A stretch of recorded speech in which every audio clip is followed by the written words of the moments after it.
Hello, before we get going, I'm going to finish gessoing this piece of board. I've already put on one coat and I've sanded it. And I'll give you all the grit details on the screen. I think in fact, no, I think it's 120 grit, 120 grit, little hand sander, you know, that sort of thing. So this is dry, as I said, it's been sanded, and just needs another coat. I'm not going to let you watch this entire process because to say it's boring is boring, I think. It's tedious. Unless, of course, your thing is watching boards being gessoed, then, of course, this is the height of entertainment for you. It certainly isn't for me. So we'll just speed through that.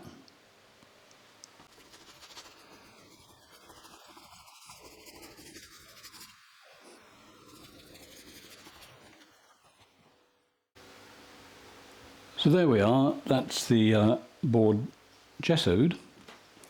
Aren't you glad you missed that bit? So what I'm going to paint today is a picture that I found, funnily enough.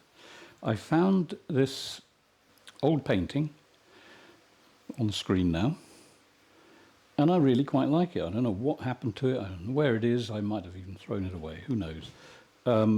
If I did, I can't think why I would have thrown it away, but there you go. Anyway, it's I like it, and I think a lot of other people seem to like it too.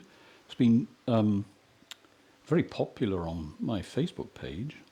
So I thought, let's have another go at recreating it. There certainly wasn't a video, so let's make a video of that now. Absolute drama and mood, that's what we're going to do. Here we go. Okay, so we've got the gessoing out of the way, so hello and welcome to my video. So I'm going to put this picture on the screen again for you to have a quick look at. It's really grabbed me, actually. Sometimes pictures don't grab me. I do them, I like them, and I think, well, okay, it's fine. Finished, gone, done. And I don't think about it anymore. But this one, I think, and trust me, I'm not being a big head here. I just like it. It's something about it. It's one of these mysterious paintings that has an effect on me. Whether I did it or not doesn't matter. I just like it. It's just I don't know. I can't explain it. So anyway, let's not bother explaining it. Let's just do it. I've set the camera off slightly at an angle. Hopefully you won't have to put up with me being in the way. This is going to have water in it, and of course you don't get water. You don't get much water from me. So here we go. This is the land. Oh, that was one of those statements, wasn't it? It's like painting a sky and saying, this is the sky. Anyway, this is the sort of horizon line, and I may get in the way briefly because, you know, it goes downhill. It goes downhill if you just sort of send your arm off across there, so excuse my back for one moment.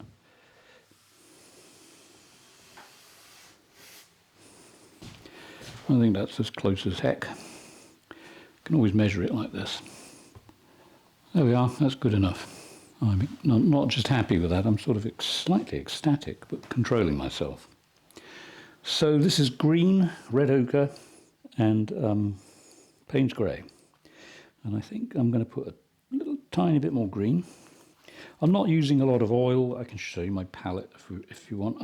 Funnily enough, I had a chat yesterday on Zoom with one of my students who always helps out. I have two students who help out with my Zoom class as co-hosts. Richard, you know who you are, you're one, and Ari, that's spelled A-R-I-S. I don't have trouble pronouncing my H's, Ari. And a really nice couple of guys, very helpful. Means that they can give me a nudge during my lesson if I'm in the way, which is always good to know if I'm in the way. So this is green, Payne's grey, and red ochre. There's not a lot of red ochre in it at the moment, but what I want to do, I'll be adding more. I just want to get a sort of tint there. Obviously the water's going to be down here. Well, it wouldn't be up there, would it? The water's going to be down here, and whatever happens up here has got to happen there. But it's a very it's going to be a very calm bit of water. There won't be a lot of reflection. So there'll be reflection here in the water coming off down there. I don't have to spend too much time and trouble on that. It's just, you know, that's the way it is. Or maybe, no, I think I might change this. I'm going to change it. Okay, sorry, you know, brain off at a tangent, does funny stuff. I'm going to have this as land, and I think the water will just start here. That's right. That's what we're going to do. Okay, so now I'm starting to put in a little bit of red here to make it even more exciting. Can you bear it? I barely can't control myself. Anyway, I'll do my best to. And then here is going to be a tree there. There's going to be a tree here, and there's going to be a bunch of trees going off over that way. And then the sky has got this sort of, here's a reminder again of what the sky looks like. It's even got a touch of green in it. I'm not sure I'll go that far, but we'll see. So I think I'm going to have an end tree trunk there. So here we go with just a rough idea of what the trees will be like. So it's really thick woodland here. That hole is left there for a reason. Okay, so off we go along here, and I'm going to put a lot of Payne's grey in that. You want mood, you've got to have a certain amount of dark. So that in there is very dark. Even for my standards, that's dark. And then off we go with textures here for the trees. Now I'm going to keep the edge rough because it doesn't matter. The sky and the trees are going to interact big time on this one. So this is going to be a complete tonalism extravaganza. Let's just let rip. I'm always fascinated, you know, by light showing through trees. In the original, there aren't so many here, but I might add a few more, just for, you know, just for the heck of it. So let's say we have the trees coming up here, and off it goes over that way. Now, thin paint, not too much oil. It's not dripping. See, do this. Nothing. I always do this now. Nothing's flying off. Not on there anyway. Maybe on the cat over there, but it certainly isn't on the painting. So I'm going to put some red in this now.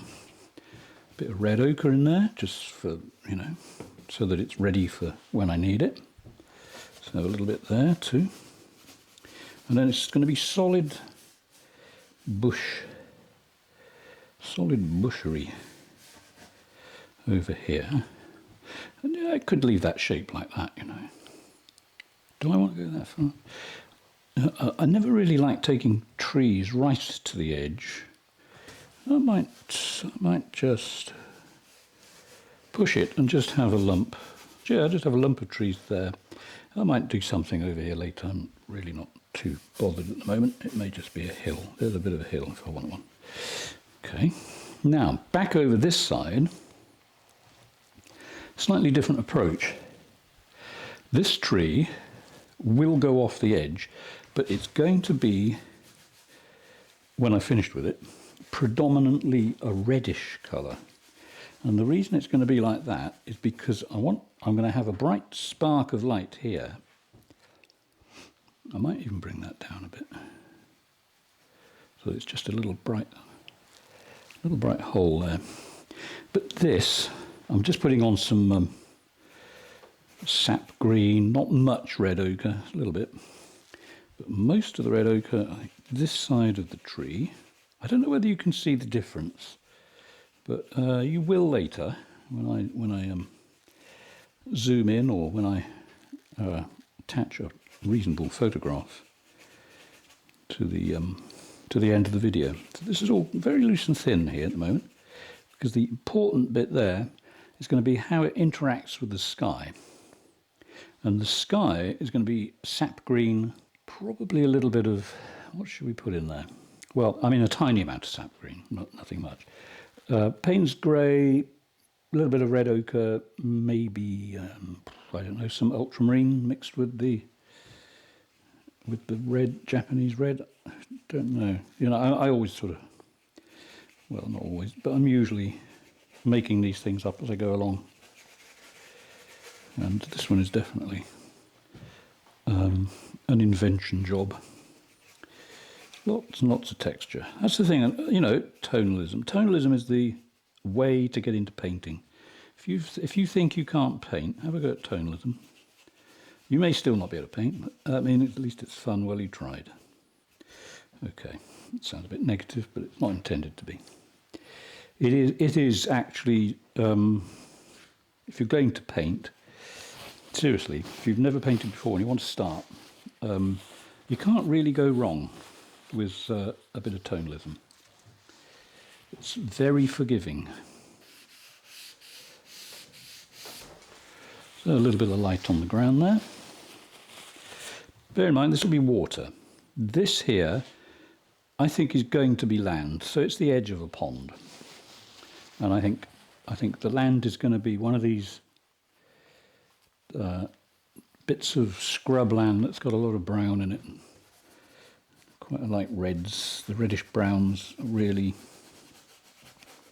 well, they add interest to a picture.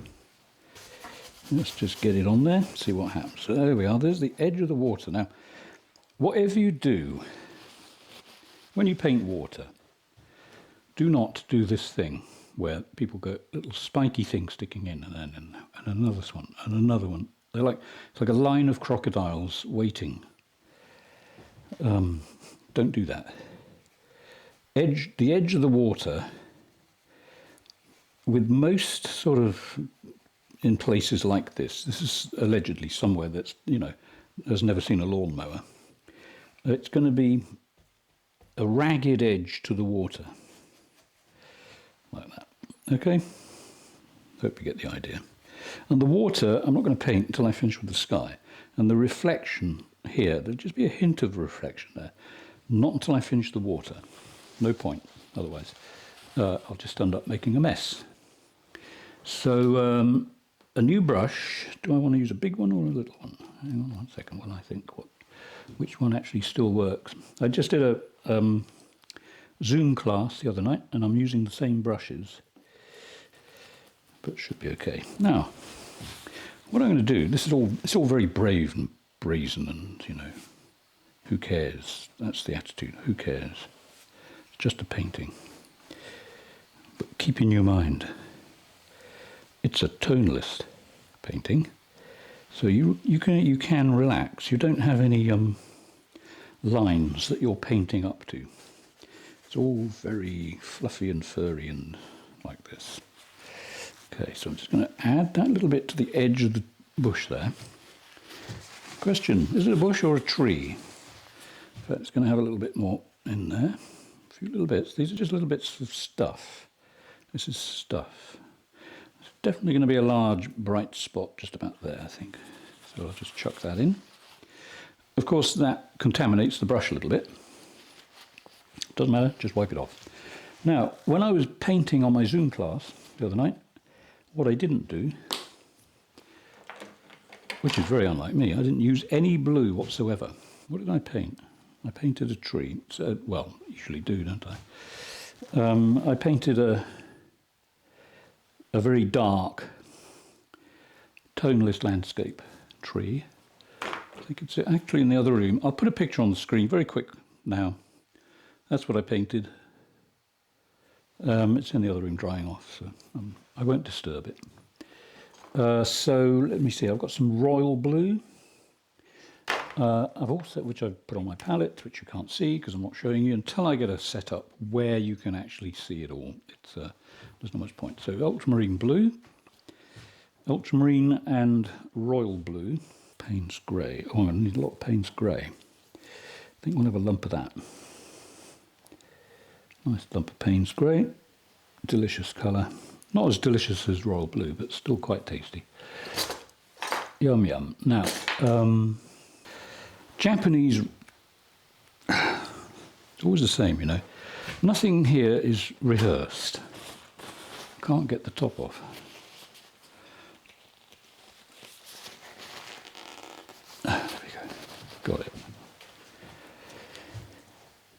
So Japanese red doesn't have to be Japanese red, it's just that I have Japanese red and I seem to have unlimited access to it, and most people say they have trouble. Don't worry about it, use another red.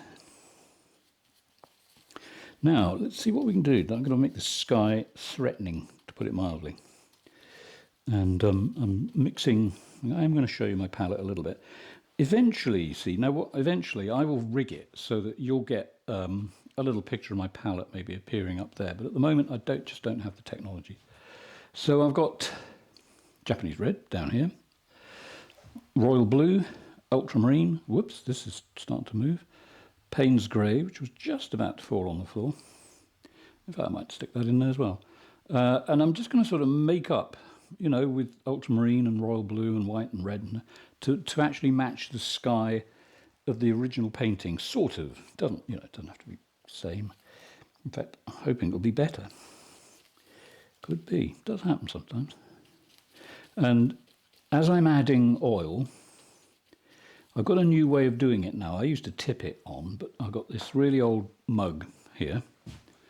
And I just put a load of oil in the bottom of that, stick the brush in. I don't worry about all the other colours that are already in there, frankly, because sometimes they will enhance what I'm doing.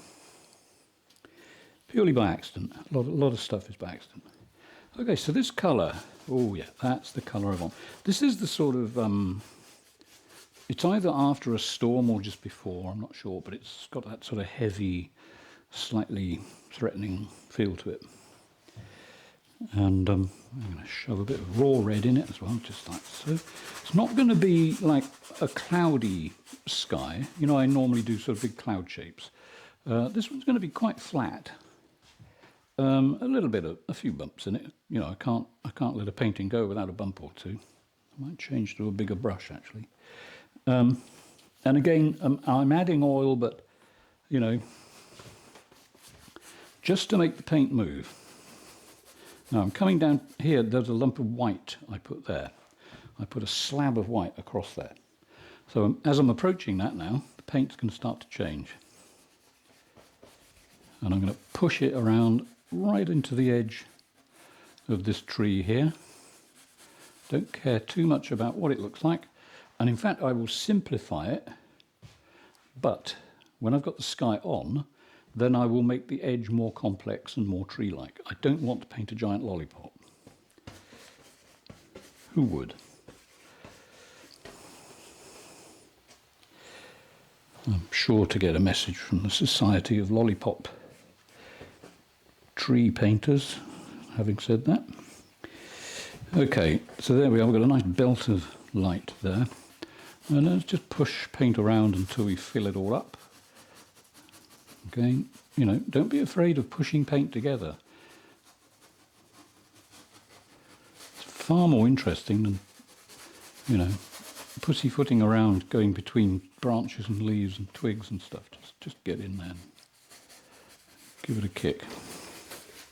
Same over here. Now, around this tree, what should we do? I want the reds to resonate.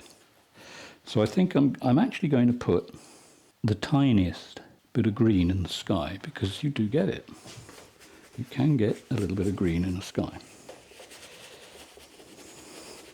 And if you say you can't, you need to get out more. Okay, let's go around here a bit.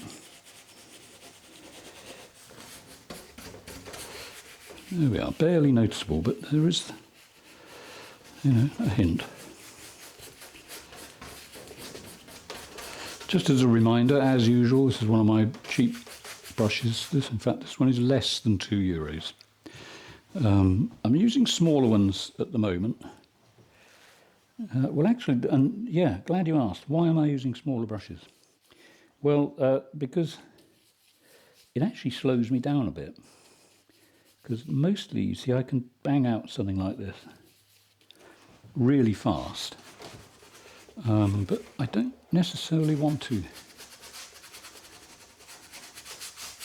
for a video. And when I'm teaching, you see, people are painting along with me, and a couple of times people have said, They tried to follow, but they couldn't keep up. So, I mean, that's my fault. I should slow down a bit. But a smaller brush will hold me back a bit. Now, this is looking pretty flat at the moment. This is going to change heavily. In fact, I'm going to heavily change it now. And what I do is going to seem really silly. Okay, or maybe you won't. Maybe you'll see what I'm at. You'll see what I'm up to. This is a big lump of Payne's grey. What was on the brush before, which is a bit of everything really, and ultramarine. And we'll just let that sit for now. I think you can see it. I'm pretty sure you can. Yeah. Do I need? Well, tell you what. While I'm on the actual sky, I'll just lean it up a bit, or lean it back a bit, just to give you that. You're not missing much, but there you go.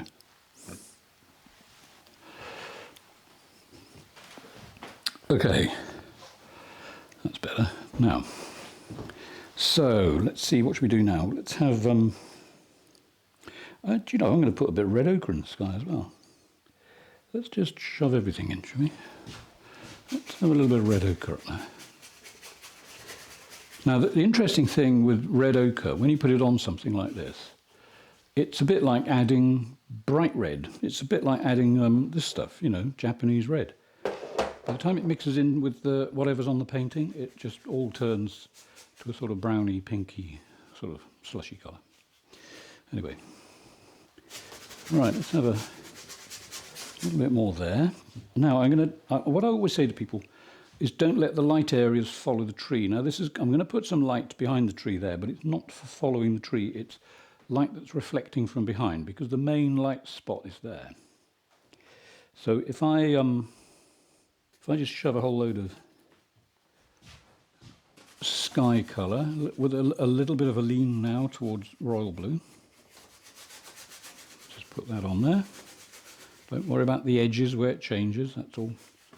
It's all going to look fine. And if it isn't going to look fine, I'll make it fine.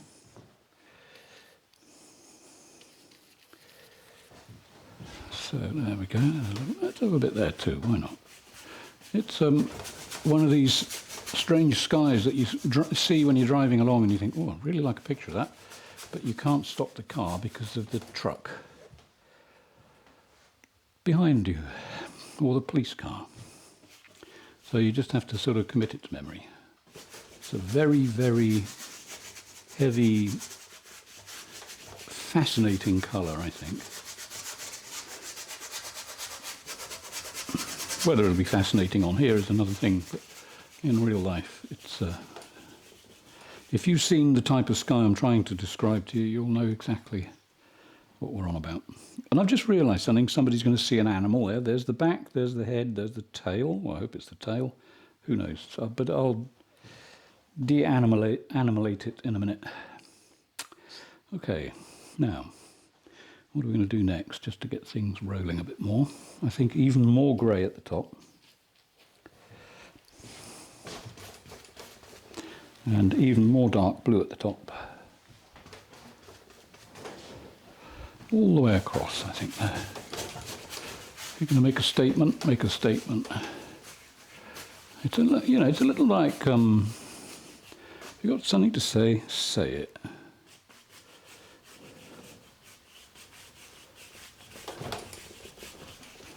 So there we are, I've said something. That's a bit of a statement there. Okay, I'll be going over it again to smooth it out a bit, but it's heading the right way. Now, what I want to do next is same brush. I just want to pick up a little bit and put some light here, just there. Just around that area there. See, it's almost lost it, but it'll come back. It's okay. That bit of sky down there, I suppose, yeah, let's have it. Let's have that light as well, and then I can always change it. Although I think I do quite like the sky. And it does give me scope to do some fancy work with the edges of the trees too. You know, when you get these two working together, it's quite a magical effect. So we'll have that all the way down into that gap there. Good. Right. Back to the sky, a little bit of pushing here. A little bit of bullying there. Let's bully that bit into a bit of red.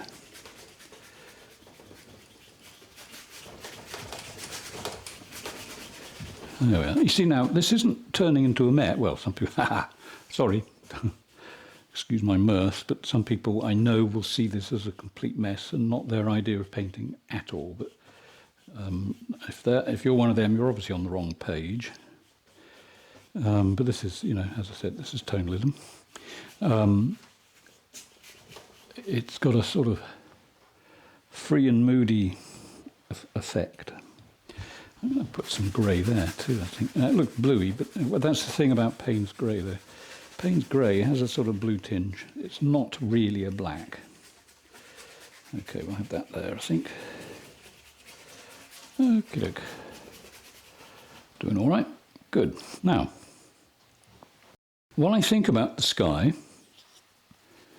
I think what I'm going to do is just get some paper.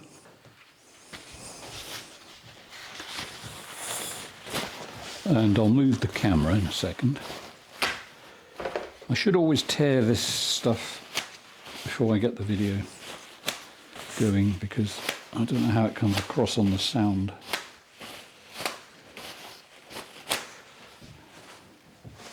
But you can always turn me off. Right. Okay, let's have a look at the bottom. Let's bring it right up to there. Okay. So I want to start to add textures and streaks of light, introduce bits of light without paint. So let's have, we got this here. Okay, we've got that there. Let's take that across and then just push it through there, see what happens. I think that's going to go the right way. Yes, exactly. Good. But more. Okay, that's what I want. That's what I want. You see, now what happens when you start introducing contrast? What is it that why does it do it? Why does it have that slightly magical effect? Like this here, you see this mysterious little light bit in the foreground. I hope I'm not the only one seeing it, because if I am, it may be time for me to go to the funny farm. But I think, personally, that has an interesting effect. And then you can swirl it around a little bit, yeah? Put some swirls in it, like so. See, it just starts to get interest. And over here, you see the edge of the water. The edge of the water, I think, is going to come down and fade. I'm going to take some of that paint away on the other side of the water there. Let's just remove a bit of paint. Okay, good. Still not going to put the water in there. I'm not putting the reflection in until I'm absolutely sure what's going on up here. But what I would like to do is just a few more little, I don't know what they are really, they're just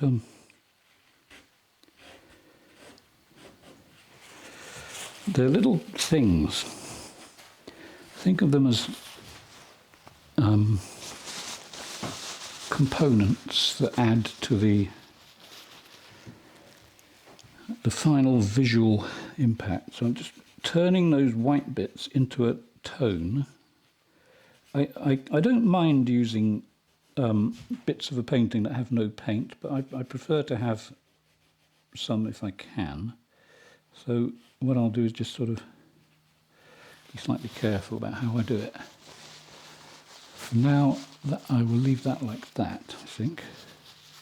Okay. This shape here has got to come out. It's got to be a little bit bulbous there. And like I said, I've then got to get rid of the... I don't know what it looks like, actually. It looks like a very large water rat looking over that way. Or as they have them in France. And I think they call well they used to eat them. They're called nutria. I don't know whether that's a good pronunciation. Nutria, as in like it's nutritious. Nutria. But I don't particularly want one myself to eat, but they were eaten. Maybe some people still eat them. Occasionally, when I don't so much now, but when I first moved here, I'd go for a walk down the road, and there's a pond at the bottom of the road, and you'd hear a large splash as you approached, and these things would be jumping in the water to hide from you, because they don't know what you want. They don't know they're called nutria. They probably haven't the slightest idea that they're slightly edible, but anyway. Now, right, so as I said, I've got this light area. What do I want to do? Do I want to just do a bit more work on the sky, or do I want to do a little bit of this? Not quite sure what I want really at the moment. It's one of those days. I think I'm going to put some contrasts in there, just near to the grass. Now, it doesn't matter if I ruin this light streak, because I know I won't ruin it. All I'll do is just change it, and then I can change it back. Everything is changeable. Anything you want to do on this painting can be done. In other words, if you feel you've made a mistake, you can undo it in an instant. I don't know whether that's quite as dark as I want it, really. I think we'll just carry on there. I'm not going to do much with that bit of sky, so I suppose I could just push this up into something that's slightly more bushy. There we go. This is slightly different from the earlier painting I did, because well, that was a few years ago. I know it must be nearly 10 years ago, something like that. Who knows? I certainly don't. Just glad I have a photograph. That's and it's unusual for me. I didn't even have this one in my memory. When I saw it, it was like I was looking at someone else's painting. Okay, so I'm just putting in a few little, I don't know what's, but there they are. Little tiny texturisms. Okay, so now, am I worried about a distant horizon? Well, it's hard for me not to be. So I'm going to just do a little bit of this here, just to bring the colours together, and then give a bit of, it'll give a slight hint of some distance. Okay, now, right, what shall we do next? I think we'll fill in the area over there with a little bit of, I think a bit more red. Green and red, but with leaning towards the red. And when I say red, generally, I mean red ochre. If it's red, Japanese red, I'll specify that. But usually when I say red, it's the brown. I think, yeah, let's just chuck that on there. This is a little bit of oil in it, not much. As usual, mobile, not drippy. People are still asking me pretty well on a daily basis, what's the ratio between paint and oil? Really, you're asking the wrong person. I don't know. I don't work it out. It's just something I do. I just get it to the consistency where it won't fall off the brush, basically. I can't be any more specific than that. Now here, I'm just sort of putting these in ready for when I put some texture in there. Just a few bits of red ochre. Just a couple there. And Before I do much more, I'm going to smooth the sky a bit, because I may change a little bit of the sky later, but it'll be right at the top, so it won't make much difference. All I'm going to do is, with a completely unused brush, just take away a few brush marks, just to blend it a little bit. Remove a few hairs. There's always a bristle. Doesn't matter what you do. Even with a lot of expensive brushes, you get that. It's just one of those things. It's almost so.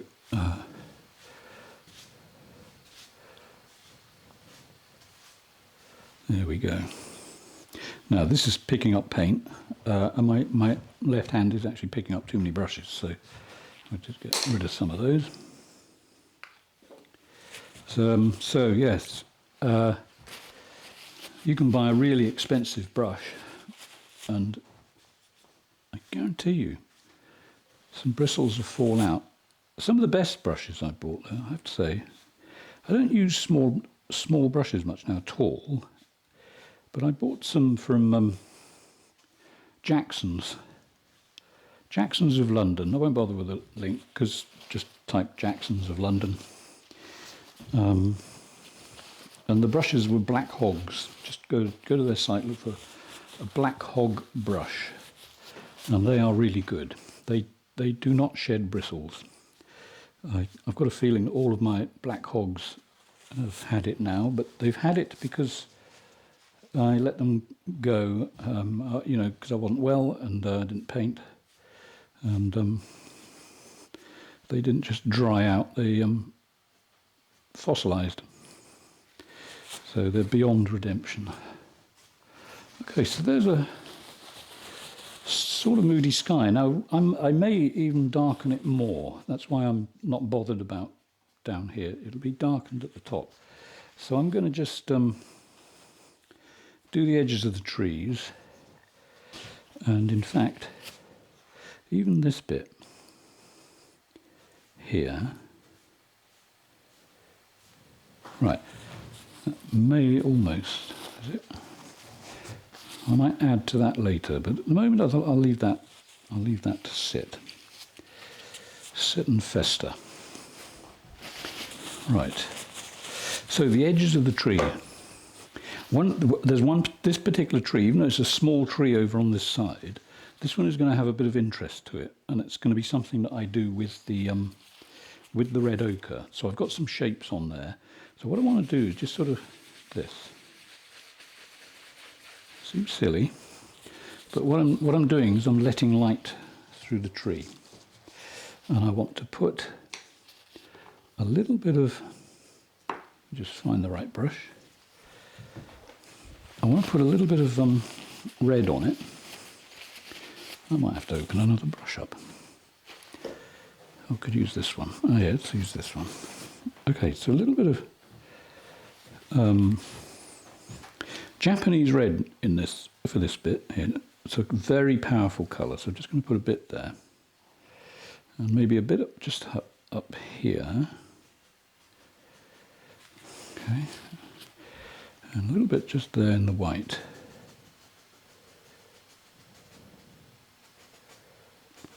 And then we'll go back into it with a few contrasts. So this white bit that I left here earlier, my plan for that is to put a little bit of white, a little bit of red on it. Okay, I mean I could have put pink, but I didn't. And I can't think of a reason why. I guess because I changed my mind. Okay, so quick hand wipe. Now, what I want there to be a bit of a glow. It's not necessarily a red glow. In other words, I haven't got a red light here. I've got a white light here. But, you know, skies can have different colours. It doesn't have to be the same right across. So there, let's just take that back so that there's a hint of pink, but a lighter centre to it. Now, this can all be done later, but I'm trying to do this quickly well, quickish for you, so I can get it done in approximately an hour. So that's quite nice. Okay, good. And then I think we'll do a little bit of something there. Let's just have a little touch of that, shall we? A little touch of that there. And then pull it into the sort of bluey colour.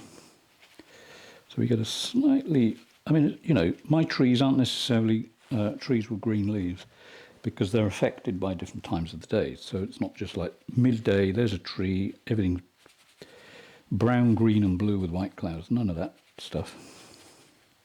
I'm trying to actually create something in my head. Not just nature. This is like artistic license. This is where I'm in the play zone now.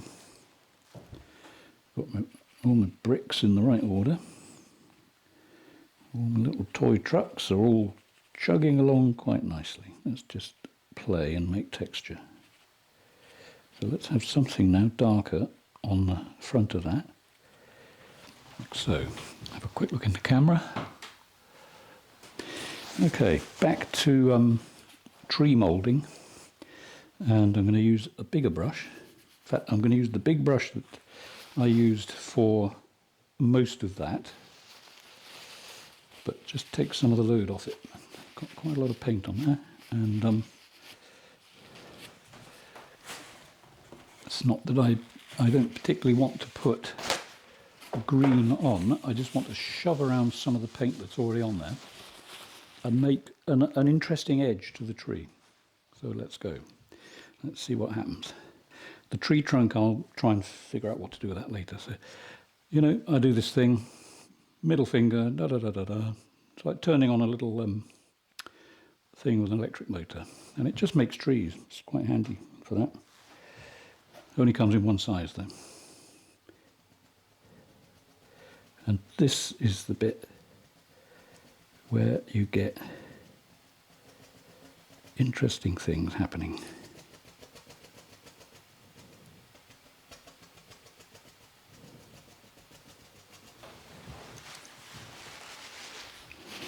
The tree will start to have a roundness to it. When I finish going around here with this slightly ethereal looking colour, I will add a few solids to it again. Now I've got to also think, what's the tree going to do? It's not a lollipop, okay? Got to keep thinking of that. You're not painting a giant lollipop, and also you've got to keep checking that you're really not showing the world your right shoulder. Okay.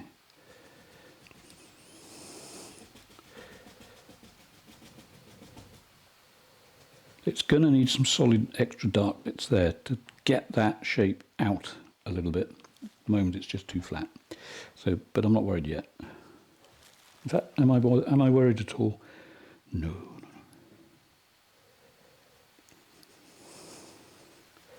The last time I was worried about a painting was I used to work for Country Life magazine in England. And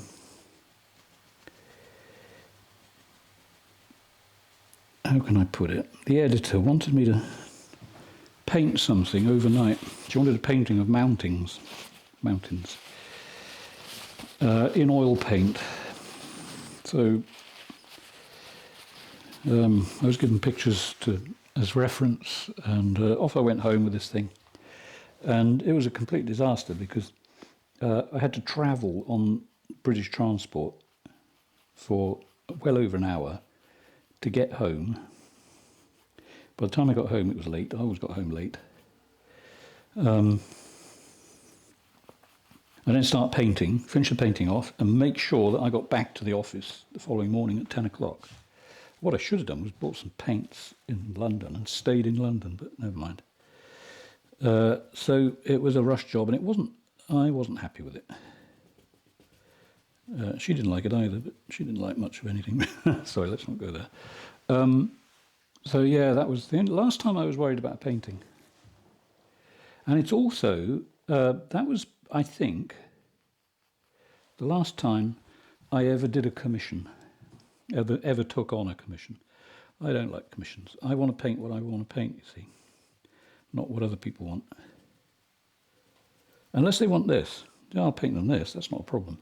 But when people say, oh, paint my dog or my cat or my grandma, I'm sorry, I don't want to. It's just not my thing, and I've never been particularly interested in painting people or portraits and stuff, unless I want to paint the person because I like them. And I've done a lot of portraits, but I don't really want to do any more. I'm going to fill that in there. Not quite sure what's going on down there yet, but I'll do something with the some texture. It may be okay just like that. Okay, so over here, let's see what we got. I'm going to go over that again in a minute with more texture. I'm wondering what to do about the tree over on the left. I actually quite like that. Not as much as I could like it, but that'll change. Maybe if I just do that, that might help. Again, just to remind you, the bottom edge at the moment, whatever I do with this tree or that tree, or trees, this light streak here across there, that is there for a reason. A, it looks nice in the painting. 2 reasons. B, whatever I do at the bottom here, if the edge goes untidy, I can just wipe it, and I'll come back to the look it's got now. Does that make sense?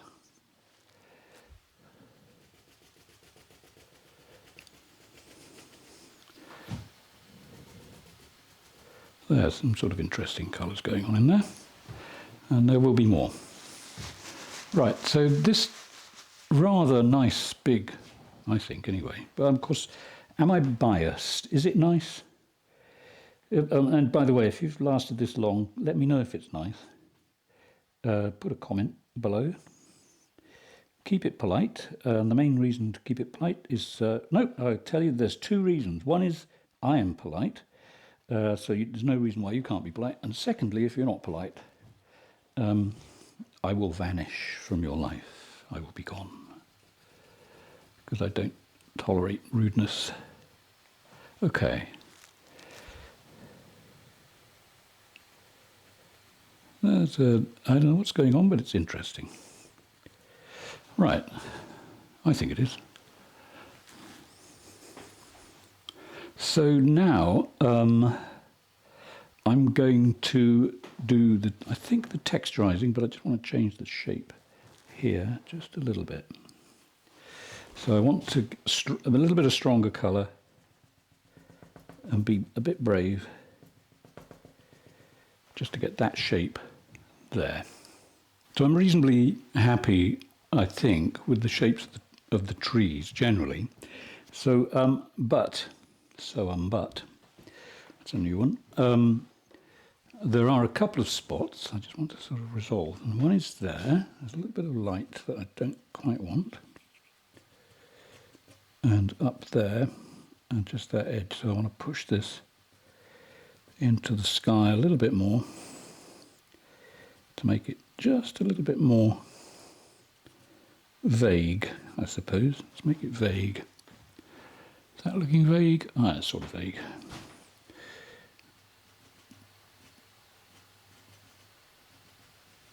There we go. A little bit of mystery over there. Don't know what's going on, but it's sort of mysterious.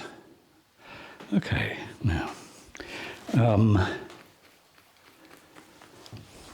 going to just put a little bit of darkness, along there. I'm trying to sort of restrain myself a little bit here so that I don't go into too much detail. I want it as simple as possible, and maybe it'll be simple enough. I think that might do there. Yep. Okay. Good. Like that. Now, so the water down here, very quickly before I do the texture on the tree. Get rid of some of those light spots. It's going to be unbelievably simple. Okay, So it's, which brush shall I use? I think I might use this one. Okay, so this is the big brush I use for the sky. So the colour for the water and the amount of reflection. Now, this tree, you wouldn't see the whole reflection, you would see the top bit, because obviously there's a distance between the edge of the water and the bank. So if you imagine, it's really one of the hard things to explain, only a little bit of the bank, I guess equal to whatever that distance there, only the top bit of the tree was showing the water, and I'll sort of try and show you that later when I figure out how to. So royal blue, bit of red, really simple watercolour. Well, it's not watercolour, a colour of the water, I meant. And it's just a stain, hardly any paint whatsoever. And there we go, sort of bluish, with a few lines across it, just to make it slightly wet looking, a little bit of wetness, and the water actually can blend into the land with a few little light bits left in there, little twinkly bits over there. Let's give you another view, otherwise known as a better view. There we go. So yeah, it's just royal blue, Payne's grey, touch of Japanese red, tiny amounts. Quick look at the colours up here, just to sort of try and match it as close as heck. Not too bothered. I'm not going to spend much time on the water. Just get it over with simply, because I don't know whether I want people looking at the water too much. Well, I don't really mind. I mean, if you want to look at the water, that's fine, but it's not going to be the focal point of the painting. Not at this stage. Maybe I do say sometimes I'll come back to a painting and then I either get ill and get carted off to hospital, or I just get too busy. Right, now, so there's a sort of a hint of a bit of water. Let's see what we can do reflection-wise. Let's pick up a little bit of white on this, and we'll have, what will we have? Straight down there, we'll have a spot of white in the water there. Slightly to the left. And we'll have a little touch here.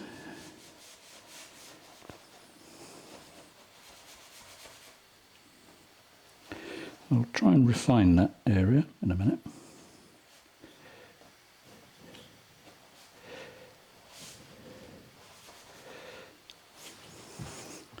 It's looking a bit like a spot. Someone's white football has fallen in the water there, so I'll try to change that. And bringing a bit of attention away from it.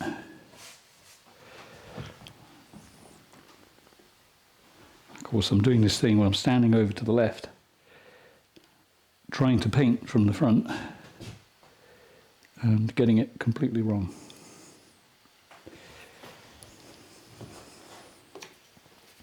So I'm going to use this to move my shadow.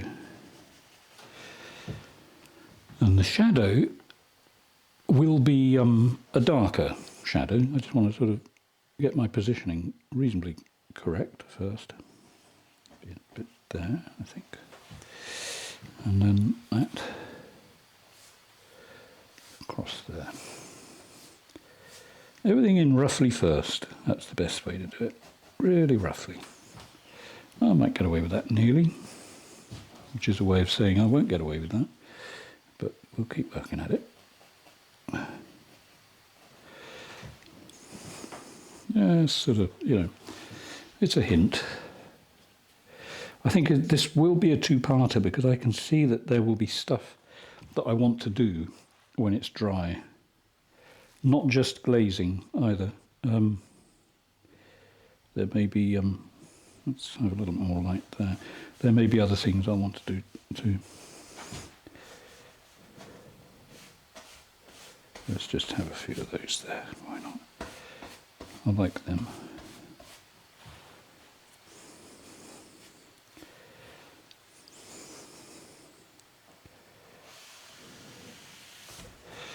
There we go.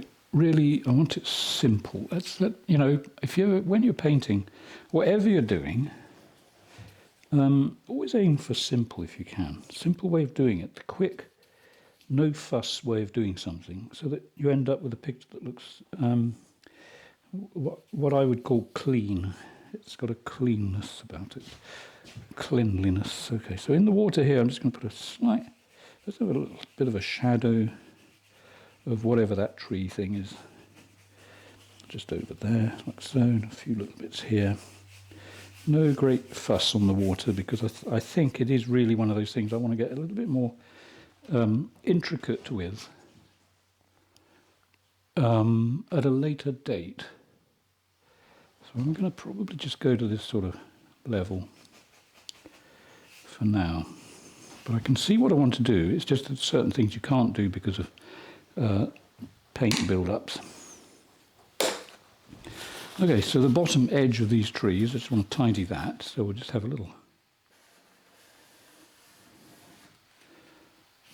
wipe across there.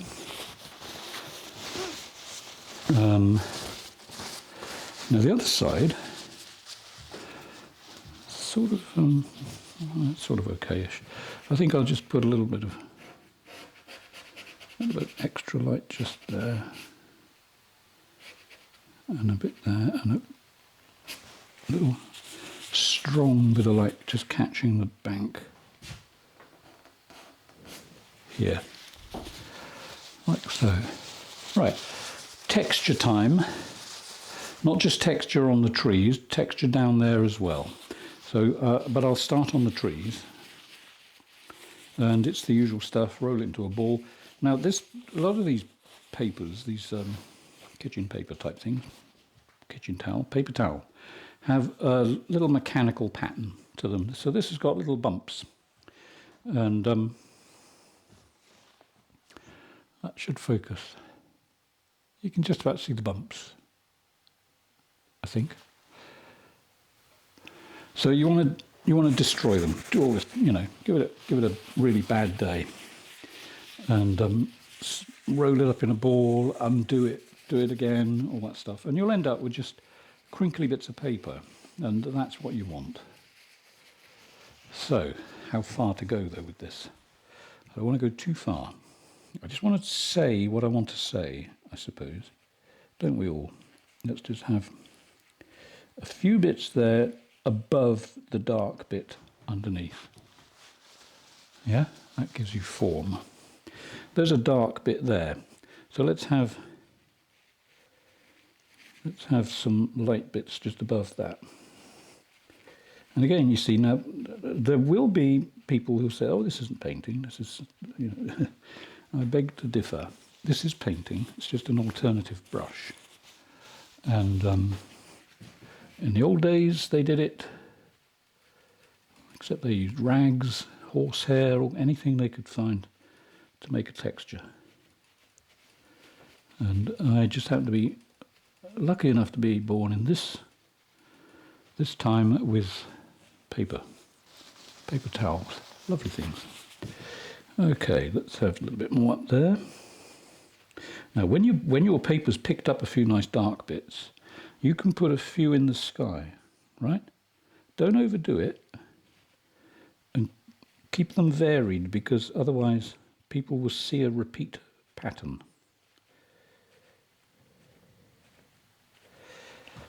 And you don't want that. Right, so there's my bunch of trees on the right-hand side, and paint all over my hands as usual. Before I move to the foreground below it, I'm going to just put in some tree trunks. Now, the original didn't really have any, but I like them. So I'm just going to put a few little hints just in there.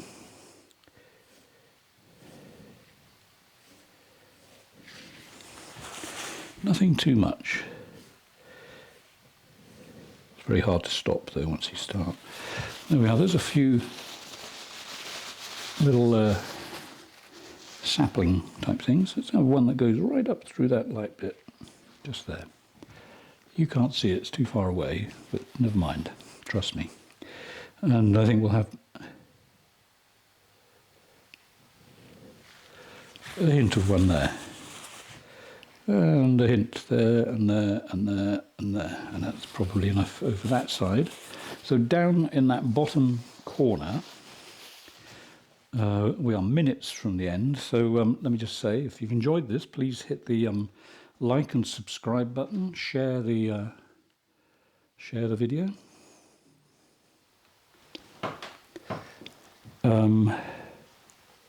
Did I say subscribe? I think I did. Sorry, I just had to cut the video there while I moved the camera.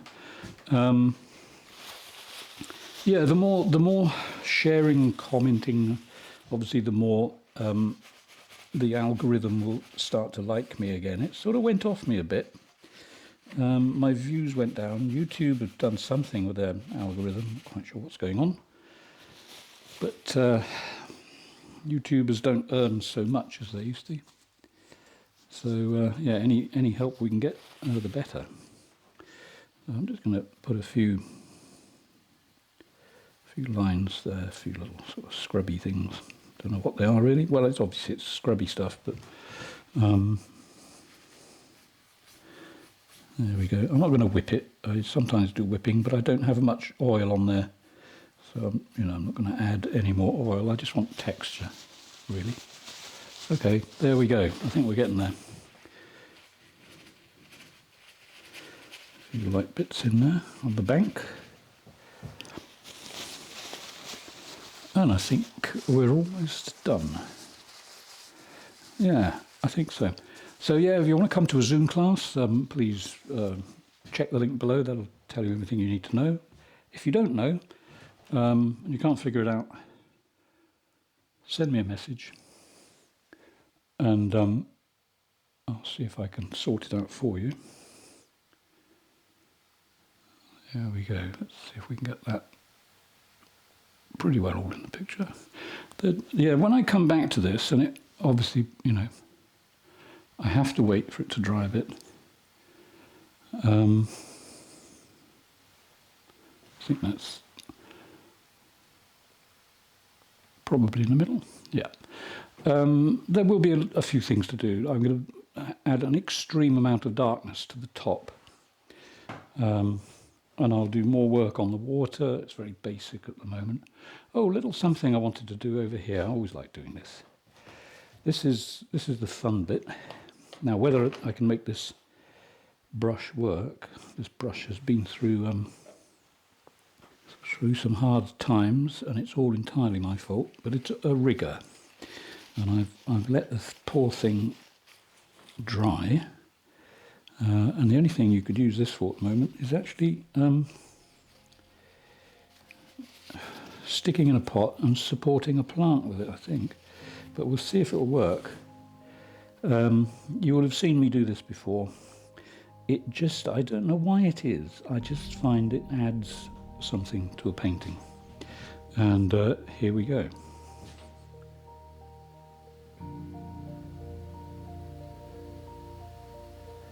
Well, that didn't go very well. Let's have another go. This is what happens when you treat your brushes badly. I think that rigger has met its end, so I'm just going to get a slightly better one. And I'll start the process of ruining that one as well. Seriously, no, I won't. I'll look after it. Okay, so yeah, what I want to do is just, you know, that.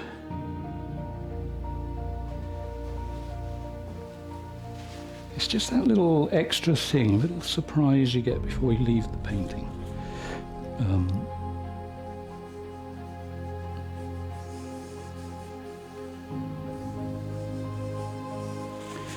I can't resist a little bit of finger painting.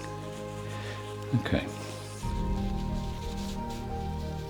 Yeah, so there we are. We've got this little tree right on the end. Should it be on its own? I don't know, maybe maybe you should, but it's going to have a little friend there. And I'm not trying to sound like you know who. These are not necessarily happy little trees. These are trees that are just content with their lot. Okay, so any others? Am I pushing it? Yeah, I'm pushing it. Okay, so I'm going to stop there. So I hope you learned something. Hope you've enjoyed it. I mean, that's a big part of the thing. You've got to enjoy it. And I hope to see you soon. So bye for now.